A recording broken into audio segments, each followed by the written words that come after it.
My name is Riley Morgan. I'm 32. For the last 7 years, I've been a full-time activist, community organizer, and one of the core planners behind the biggest pride parades in my city. My life was about visibility, freedom, and owning your truth. I spoke on stages. I led chants. I believed in something larger than myself, but it sure wasn't religion. I left church when I was 16. I was tired of the rules, the shame, the looks. I was told God made me, but then told I had to change to be accepted. So I walked away, and I never looked back. Faith, to me, was just another cage. I found purpose in my cause. I believed love was enough, until the morning my heart stopped beating. It was after an event, a big one. We'd broken attendance records. Thousands gathered. Rainbow flags flew. I gave a speech I was proud of. That night, I went home, poured a glass of wine, sat on my couch and collapsed. I don't remember falling. I remember silence. I remember darkness. Not painful, not empty, but real. And then, I was standing. There was no ceiling, no floor, just space, and light, distant, pure, glowing from somewhere far ahead. I wasn't afraid, but I wasn't at peace either. I didn't know what was happening. Then, I heard something behind me, heavy, slow. When I turned around, I saw nothing at first, just shadows, a thick, almost suffocating presence. It moved without shape, but with purpose. I took a step back. That's when a voice clearer than thunder, gentler than breath spoke my name. Riley. I froze, because I had heard that voice once before, in a church pew when I was a child. And suddenly I knew this wasn't just a medical event. I had died, and I was not where I expected to be.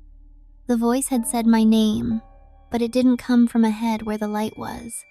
It came from the shadow behind Mythic, heavy, moving. It wasn't a whisper. It wasn't a scream. It was cold, familiar, like it had followed me for years, waiting for this moment. Riley. I turned again, trying to convince myself this wasn't real, that I was dreaming, that maybe I was hallucinating in a hospital bed, but my body wasn't breathing. I couldn't feel my chest rise. I couldn't feel my hands, yet I could feel everything else. Every regret I had ever buried, every moment I thought no one saw, I felt it all. Not as punishment, but like it was being revealed to me, like the truth had been waiting. And the deeper I stared into the shadows, the more I realized they weren't chasing me, they were drawn to me. I saw glimpses, quick flashes of things I thought I had forgotten, people I'd hurt with words I couldn't take back, friends I'd pushed away when they questioned my rage. My mother's last attempt to invite me to church before she died.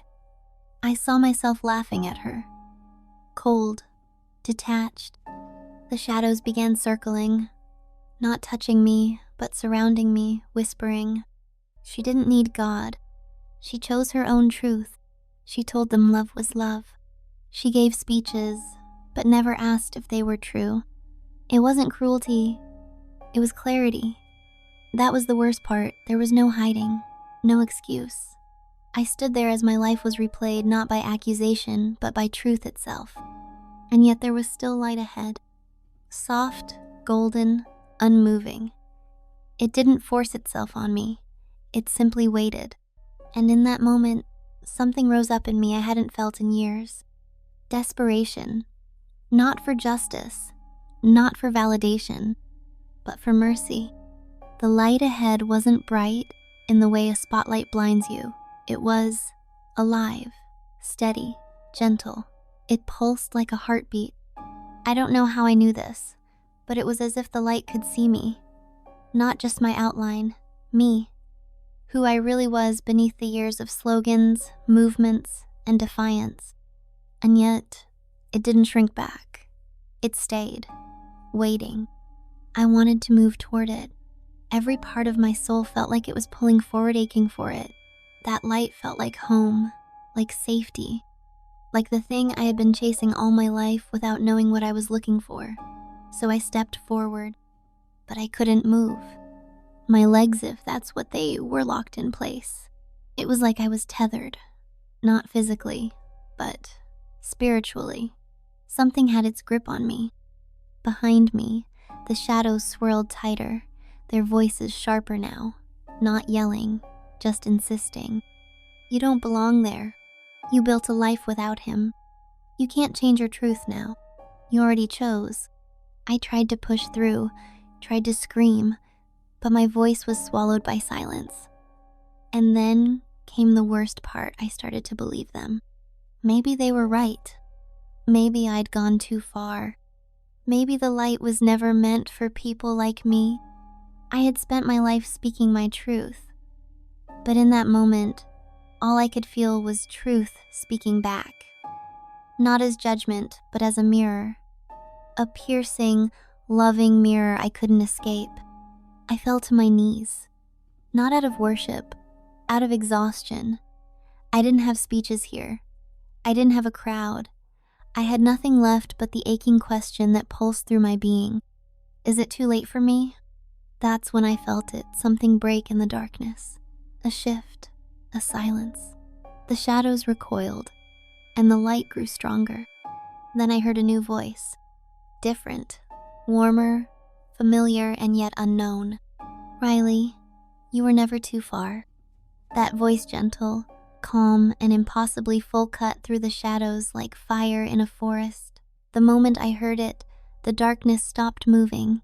It didn't retreat, it froze, like it recognized a higher authority. And somehow, so did I. I turned toward the light again. This time, it wasn't just glowing, it was taking shape. A man, not distant, not shrouded in cloud or mystery, just there, standing, radiant, clothed in white. His eyes weren't just kind, they were sovereign, like they had watched every second of my life and still chose to look at me with love.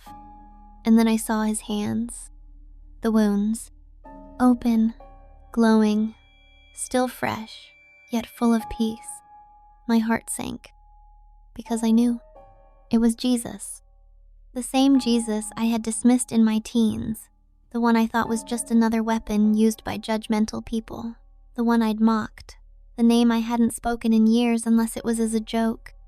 But now, here he was, not a myth, not a symbol, a person, alive, present. Lord, I tried to speak, but I couldn't.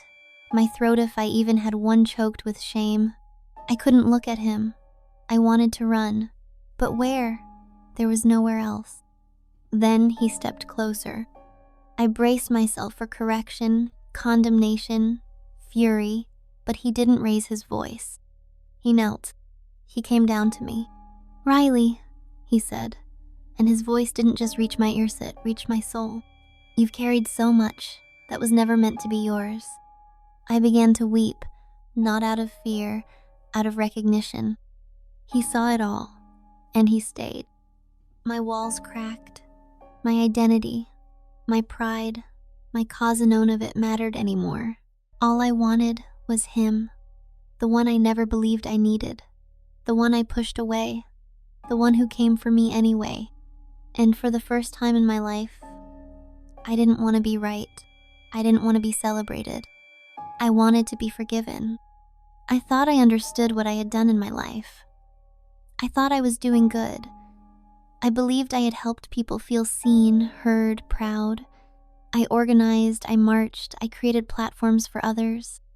I thought I was liberating people. I thought I was giving love. But then Jesus looked at Minot with anger, not with accusation, but with sorrow. Not for himself, for me. And he said only this: let me show you what you never saw.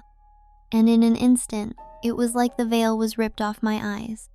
I saw moments dozens, then hundreds where I had spoken, rallied, tweeted, posted. But instead of seeing them from my perspective, I saw the ripple effects from his. I saw a young girl who walked away from her faith because of a slogan I made viral. I saw a teen boy who embraced confusion, then despair, and later silence, forever. I saw people who wanted hope, but I gave them pride. People who needed truth, but I gave them slogans. People who needed love, but I gave them applause. I thought I was building something beautiful, but I had led souls away from the very light I now wanted for myself.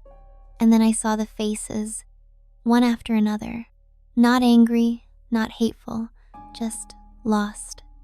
And Jesus looked at each one with a love so piercing I couldn't bear it. He hadn't stopped loving them, not even when I did. "Did I do this?" I asked, trembling. "You were searching for love," he answered, "but you didn't ask where it came from." I broke. I wept like a child. I collapsed under the weight of it. My heart cried out, not for mercy alone, but for every soul I had influenced, every soul I'd led away without meaning to. And then he knelt beside me again and said something I will never forget. "This is not the end of your story." I couldn't stop crying. I didn't want to be comforted. I wanted to go back in time and undo it all. But time, in that place, didn't exist, only truth. And the truth was this: I had spent my life speaking loudly for the wrong kingdom, and I had led others there with me. I looked at Jesus, trembling, broken, exposed. I didn't have anything left to offer, not a defense, not a plea, just one question, the only thing that mattered now. "Can I still come to you?" He didn't hesitate. He stepped closer, lifted my face, and I'll never forget what I saw in his eyes. They weren't just full of love, they were full of longing, as if he had waited my entire life to hear me ask that. "You were mine before the first breath you took," he said, "and I never stopped calling your name." The shadows behind me, those voices, those chains, they faded, not because I fought them off, but because he stood in front of me. And when he stood, nothing dared stay. "I'm not worthy," I whispered. "You never were," he said softly. "That's why I died for you." And then he did something I never expected. He held out his hand, scarred, glowing, waiting. "I want you to go back," he said. "Not to hide what you've done, but to tell them what I've done." I didn't understand at first. "Go back? To Earth?" "Yes," he said. "There are many who followed your voice. Now they need to follow mine." That's when I realized this was grace. Not just forgiveness, but mission. He wasn't sending me back to fix my legacy.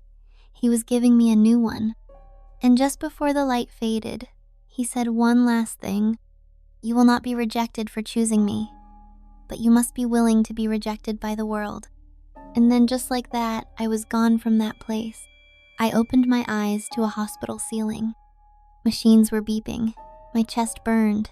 A nurse gasped when I moved. A doctor rushed in. Voices blurred together. But all I could think was, he gave me another chance. I had died. I was gone for 4 minutes. No pulse, no breath, flatlined. And yet, I was back. Back in a world I no longer saw the same.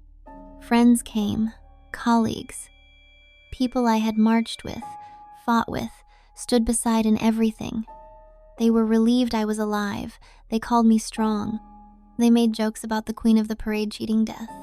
But I couldn't laugh, not anymore, because now I saw through different eyes. I couldn't listen to the old slogans. I couldn't nod along to the chants I once led. It wasn't judgment, it was grief. Grief for how many souls we had deceived by calling bondage freedom, by calling confusion love, by replacing truth with applause. I didn't speak right away, not because I was afraid of backlash, but because I wanted to be sure. I needed to find out, was what I saw real? Was he real? Was the church I left behind still holding the one who met me in the light? And so, in secret, I began searching. I found a small Catholic parish.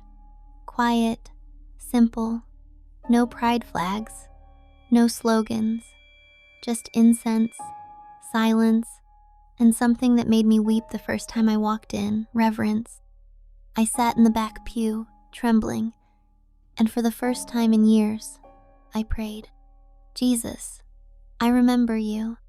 And I swear, in the stillness of that church, he whispered back, I never forgot you.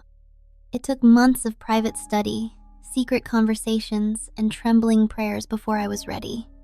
I met with a priest who listened to everything, my anger, my past, my regrets. He didn't flinch. He didn't condemn me. He wept with me. And when I told him about the light, about Jesus, about the voice that called me back from the edge of eternity, he looked at me with tears in his eyes and said, He's calling you into the church. Welcome home. And I wept harder than I ever had before. On the day of my baptism and confirmation, I wore plain white, no rainbow pins, no speeches, no photos, just me and the mercy of God. I confessed everything, every soul I misled, every message I shouted in pride, every moment I thought I knew better than God. And he forgave me. Every part, every word, every sin. Then came the Eucharist. I knelt at the altar, trembling. I could feel it, his presence, the same presence I had met in that place beyond death. The priest raised the host and whispered, the body of Christ. I said, Amen. And when I received him, I broke, not in shame but in holy awe. He had come back for me. And now, he was living inside me. Now I speak, but in a different voice. I don't shout anymore. I don't march. I don't rally. I sit with people in silence. I tell them what I saw. I tell them who he is. Not everyone believes me. Some mock me. Some call me a traitor. But I don't care anymore. I was dead. I met Jesus. And I came back to tell you he's real. He is love, but he is also truth. And when you stand in his light, nothing else matters. If you're searching, confused, angry, lost, I know what that feels like. I've been there. But I'm telling you now, with every breath he gave back to me, Jesus is the only way. And he's waiting for you too.